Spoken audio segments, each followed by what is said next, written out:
పంచాయతీ మళ్ళీ మొదటికొచ్చిందా? June 30న percentage అన్న committee మాటల్ని నిర్మాతలు పట్టించుకోవట్లేదా? 2026లో విడుదలయ్యే సినిమాలకి ఇందులోంచి మినహాయింపు కోరుతున్నారా? ఇష్యూ మళ్ళీ చిరంజీవి దగ్గరకే చేరబోతోందా? ఈ పర్సెంటేజ్ సమస్య తేలే వరకు థియేటర్స్ అద్దెలు పెంచాలని ఎగ్జిబిటర్లు పట్టుపడుతున్నారా?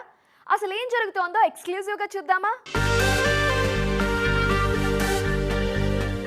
తెలుగు ఇండస్ట్రీలో థియేటర్స్ పర్సెంటేజ్ ఇష్యూ మళ్లీ మొదటికి వచ్చేలా కనిపిస్తోంది. పెద్ద సినిమాకు ముందు వారం రోజుల పాటు ఇండస్ట్రీలో దీనిపై చర్చోపచర్చలు చాలానే జరిగాయి. చివరికి చిరంజీవి ఎంట్రీ ఇచ్చాక గానీ ఇష్యూ చల్లబడలేదు. జూన్ 30 తర్వాత మాట్లాడుకుందామంటూ ఓ కమిటీ కూడా వేశారు. కానీ జూలై వచ్చినా పర్సెంటేజ్ పై కన్ఫ్యూజన్ పోలేదు, క్లారిటీ రాలేదు. Telugu film chamber percentage system మీద ఎలాంటి నిర్ణయమూ తీసుకోలేదు. వాళ్ళిచ్చిన గడువు కూడా అయిపోయింది. దాంతో తాజాగా జరిగిన మీటింగ్లో తెలంగాణ ఫిలిం ఛాంబర్ ప్రతినిధులు త్వరలో రెంట్స్ మీద ఓ విధానాన్ని ప్రకటిస్తామని కమిటీ ప్రతినిధులకు చెప్పి మీటింగ్ వాకౌట్ చేశారు. దాంతో ఇండస్ట్రీలో మళ్లీ పర్సెంటేజ్ నిప్పు రాజుకున్నట్లే. తాజాగా అందుతున్న సమాచారం ప్రకారం థియేటర్ రెంట్స్ పెంపుదల అనేది హీరో అండ్ బడ్జెట్ మీద ఆధారపడి డిసైడ్ చేయాలని చూస్తున్నారు ఎగ్జిబిటర్లు. చిన్న సినిమాలకు దాదాపు ఇప్పుడున్న రెంట్స్ కంటిన్యూ అయ్యేలా ఉన్నాయి. ఒకవేళ పెంచాల్సి వస్తే ఏ హీరోకు ఎలా, ఏ బడ్జెట్కు ఎంత, పాన్ ఇండియన్ సినిమాకు ఎంత పెంచాలనేది థియేటర్ ఓనర్లు నిర్ణయం తీసుకునే అవకాశం ఉంది. రెంట్ పెంచినా కూడా రూరల్లో ఎంత, సిటీస్కు ఎలా పెంచాలనేది కూడా చర్చిస్తున్నారు ఎగ్జిబిటర్లు. మరోవైపు నిర్మాతలు మాత్రం 2026లో వచ్చే సినిమాలకు పర్సెంటేజ్ సిస్టమ్ వద్దంటున్నారు. మొత్తానికి Telugu film chamber, Telangana film chamber మధ్య జరుగుతున్న ఈ పర్సెంటేజ్ పంచాయతీలో ఎవరు ఇరు వర్గాలకు ఆమోదయోగ్యమైన నిర్ణయాలు తీసుకుంటారనేది వేచి చూడాలి. ఒకేసారి 2 సినిమాలు చేయటం అంటే ఏ హీరోకైనా తలకు మించిన భారమే. పైగా 2 పాన్ ఇండియన్ సినిమాలైతే బడ్జెట్ కూడా 100 కోట్లలో ఉంటుంది.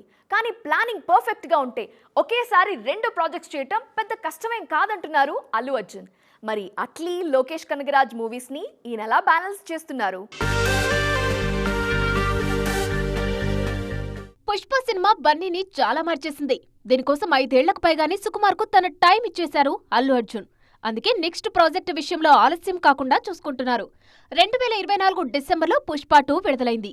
ఆ తర్వాత తక్కువ గ్యాప్లోనే అట్లీతో పాటు లోకేష్ కనగరాజ్ సినిమాలకు ఓకే చెప్పారు బన్నీ. వీటిలో రాకా షూట్ వేగంగా జరుగుతుంది. ఇప్పుడు అట్లీ సినిమా షూటింగ్ ముంబైతో పాటు హైదరాబాద్లో ఒకేసారి జరుగుతుంది. మెయిన్ సీన్స్ అన్ని అట్లీ హ్యాండిల్ చేస్తున్నారు. ఈ చిత్ర షూట్ డిసెంబర్లోపే పూర్తి చేయాలని దర్శకుడికి బన్నీ డెడ్ లైన్ పెట్టినట్లు ప్రచారం జరుగుతుంది.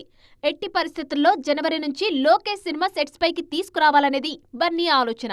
దీనికోసం ప్రీ ప్రొడక్షన్ ఫాస్ట్ గా జరుగుతుంది. ఇప్పటికే టీజర్ కోసం అల్లు అర్జున్ తో 2 రోజులు షూట్ చేశారు లోకేష్ కనగరాజ్. త్వరలోనే టైటిల్ టీజర్ విడుదల చేయాలని ప్లాన్ చేస్తున్నారు. విక్రమ్, లియో, కూలీ తరహాలోనే దీనికి కూడా క్యాచ్ టైటిల్ ఉండేలా కేర్ తీసుకుంటున్నారు లోకేష్. 2027లో జనవరిలో షూట్ మొదలుపెట్టి ఆగస్టులోపు పూర్తి చేయాలనేది లోకేష్ ప్లాన్. అన్ని కుదిరితే ఏడాది గ్యాప్లో 2 పాన్ ఇండియన్ సినిమాలతో రానున్నారు అల్లు అర్జున్. భలే మారిపోయాడుగా. ఎన్టీఆర్ న్యూ లుక్ చూశాక ఫ్యాన్స్ ఫీలింగ్ ఇది. మా తారక్ ఏంటి ఇలా అయిపోయాడు అంటూ కొన్నాళ్ల కింద ఫ్యాన్స్ కూడా షాక్ అయ్యారు ఆయన లుక్ చూసి. ప్రశాంత్ నీల్ సినిమా కోసం మేక్ ఓవర్ అయ్యే టైంలో ముఖంలో గ్లో కూడా తగ్గిపోయింది. కానీ ఇప్పుడు అన్నీ మారాయి. ఎన్టీఆర్ లేటెస్ట్ లుక్తో సోషల్ మీడియా షేక్ అవుతోంది. మరి ఇప్పుడు ఆయన ఎలా ఉన్నారో తెలుసా? ఎన్టీఆర్ న్యూ లుక్ అద్దిరిపోతుంది. ఒకప్పట్లా రెగ్యులర్ గా ఆయన బయటకి రావట్లేదు, కానీ అప్పుడప్పుడు చూస్తున్న లుక్స్ చూసి మురిసిపోతున్నారు ఫ్యాన్స్. డ్రాగన్ కోసం బాగా మేక్ ఓవర్ అవుతున్నారన్నారు. అయితే టీజర్ లో తారక్ లుక్ చూసి అభిమానులు కాస్త నిరాశపడ్డారు. 6 ప్యాక్ ఎఫెక్ట్ తో ఫేస్ లో గ్లో పోయిందనే కామెంట్స్ కూడా వినిపించాయి. కొన్నాళ్లుగా నీల్ సినిమా కోసం బాగా చెమటోడుస్తున్నారు తారక్. ఈ సినిమా కోసం ఎంతగా అంటే ఉంటే సెట్ లో, లేదంటే జిమ్ లో వర్కౌట్స్ అన్నట్లు మారిపోయారు. అభిమానుల ఎదురుచూపులకు తెరదించుతూ తాజాగా తారక్ లుక్ బయటికొచ్చింది. అది చూసి ఫిదా అయిపోతున్నారు ఫ్యాన్స్. అఖిల్ లెనిన్ సినిమాకు వాయిస్ ఓవర్ ఇచ్చారు తారక్. అఖిల్ కలిసిన ఫోటోల్లో తారక్ మొహంలో ఆ మార్పు కనిపించింది. మునుపటి గ్లో మళ్లీ వచ్చింది.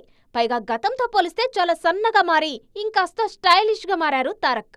ఆ మధ్య బెంగళూరులో హాస్పిటల్ ఓపెనింగ్ కు వచ్చినప్పటికంటే ఇంకా బరువు తగ్గారిప్పుడు ఎన్టీఆర్. చూస్తుంటే తన లుక్ పై వచ్చిన కామెంట్స్ ను సీరియస్ గా తీసుకున్నారని అర్థమవుతోంది.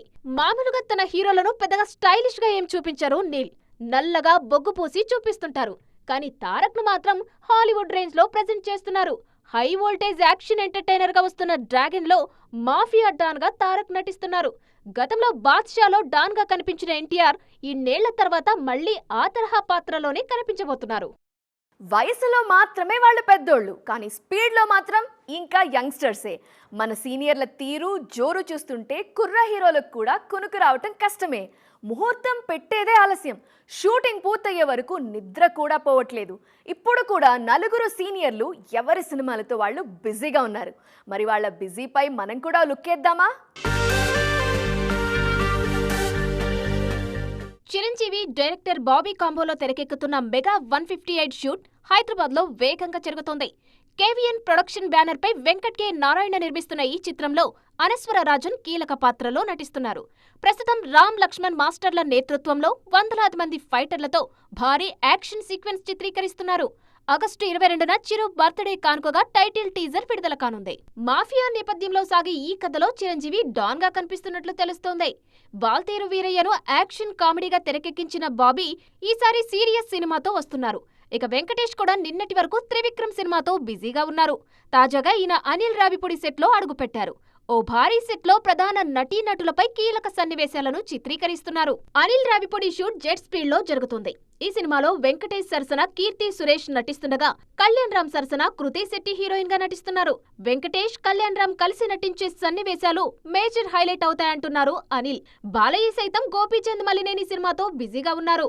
దసరాకు సినిమాను విడుదల చేయాలనే లక్ష్యంతోనే గోపీచంద్ మలినేని సినిమాను ముందుకు తీసుకెళ్తున్నారు బాలయ్య. ఒకవేళ అప్పుడు మిస్ అయినా డిసెంబర్ లో విడుదల కానుంది ఈ చిత్రం. మరోవైపు నాగార్జున సైతం తన 100వ సినిమాతో బిజీగా ఉన్నారు. మొత్తానికి నలుగురు సీనియర్ల జోరు మామూలుగా లేదిప్పుడు. ఒకప్పుడు మన తెలుగు ఇండస్ట్రీలో పక్క భాషల హీరోయిన్లదే హవా. కానీ సీన్ మారింది ఇప్పుడు. మన టాలీవుడ్ బ్యూటీస్ వరుస ఆఫర్స్తో కోలీవుడ్లో జెండా పాతేస్తున్నారు. ఆ ఇండస్ట్రీలో సత్తా చాటుతున్నారు. తమిళ ఇండస్ట్రీ అంతా తెలుగు అమ్మాయిలే కనిపిస్తున్నారు.